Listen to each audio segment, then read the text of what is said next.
Hello guys, welcome back to our channel. In today's video I'm going to show you how to enable ghost mode on Snapchat. To enable ghost mode on Snapchat and hide the location from other users, follow these steps. First, you need to launch the Snapchat app on your mobile device.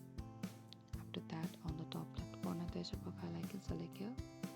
What you have to do is access to the Snap map from the camera screen. Scroll a bit down on the profile until you find the Snap map over here. Select the option that says sharing location. Over here what you have to do is, because the ghost mode, simply enable this, and if you want to enable the ghost mode for 3 hours you can select this, or 24 hours you can simply tap on that, or if you want to do it until you turn off by yourself, then select that option. And this is it. Once you confirm it and once you've enabled the ghost mode, your location will be hidden from other users or Snapchat.